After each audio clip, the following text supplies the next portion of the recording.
Good morning and welcome to Ayubowan Sri Lanka. Today we have with us Dr. Ravi Liyanage. He is the Chairman and CEO of the Kingdom of Raigam. Good morning, Doctor. Good morning. Doctor, can you let us know a background about yourself and how you actually came up with the concept of the Kingdom of Raigam, and also starting from there we'll discuss the vision of the Kingdom of Raigam.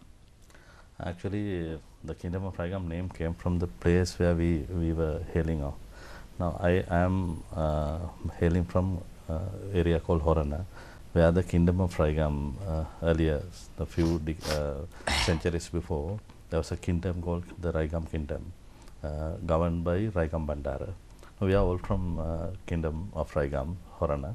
So, when we wanted to start a company with a couple of my friends together, I thought of getting a name, and we were searching a name, and struck Raigam name, and we thought that it's to be elaborated, and we came out with Raigam name, and it was very successful because it has a novelty, and everybody looked at us and see, these people started a company, all educated crowd, but they're putting a name, old name here, and thought of doing it, and it was very successful, and now everybody knows Raigam as Kingdom of Raigam.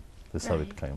So what does the Kingdom of Raigam do? What is their portfolio, and if you can explain to us? No, actually, the Kingdom of Raigam, the company, initially we started as Raigam Marketing Services. Later, the group, the umbrella company, converted to Kingdom of Raigam, it's like the holding company. And when we started Raigam, our aim is to manufacture and distribute food items. The basic concept came up with an idea.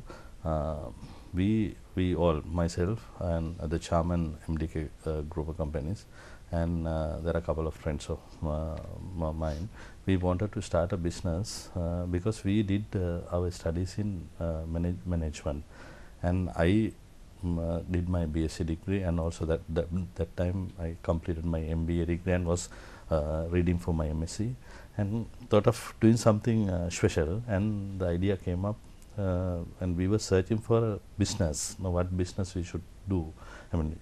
To do a business, we have to have something and a vision and all sort of things, and we were to find a item to start up, and thought of doing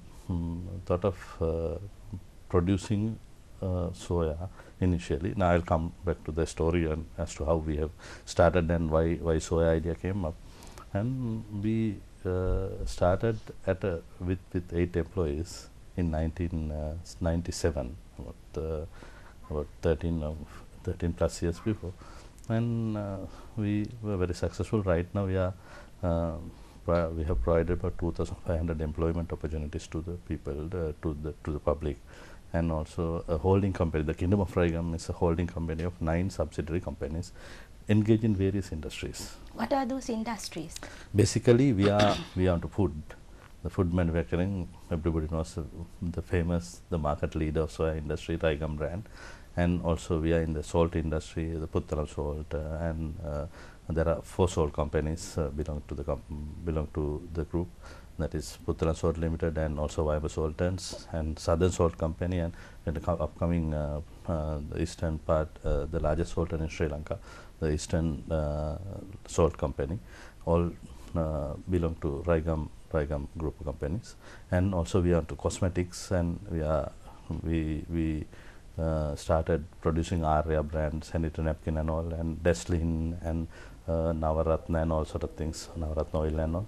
We started a new factory under Mahinda Chintana program in Kalutara, that is the cosmetic division of the group, and advertising, and also retailing in PETA. We have Venus Consolidate, the largest distributors of the PETA, the soya and allied products, and other the Raigam herbal remedies, where Niroga and all these herbal products have been manufactured there, and all sort of things are in a diverse entity engaged in FMCG mainly. So in FMCG, what is, like, you're a market leader in, as you said, in certain soya products, certain products. So what is the market share that you enjoy? No, actually market share varies. You see, we own certain product in different market shares.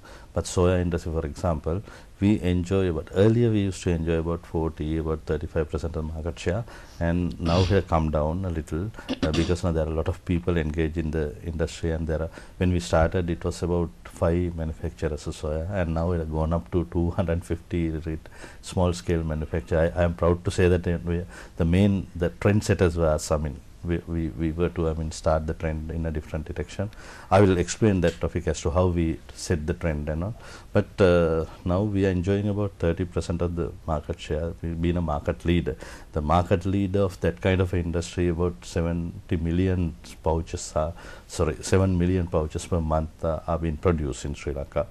And out of which we enjoy about 30%, about 30 to 35%.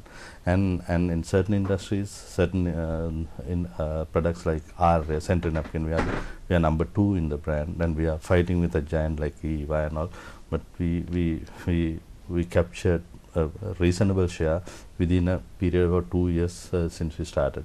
No, these are the things, but there are certain products. Salt industry, if you take the salt industry into consideration, and the bulk salt, there are 2 large salt companies in Sri Lanka that belong to the 100% owned by the public sector, that is Hambantota Lanka Salt company, belong to the owned by ETF, Employees Trust Fund Board, and they supply about 50% of the national demand, and about 65,000 metric tons.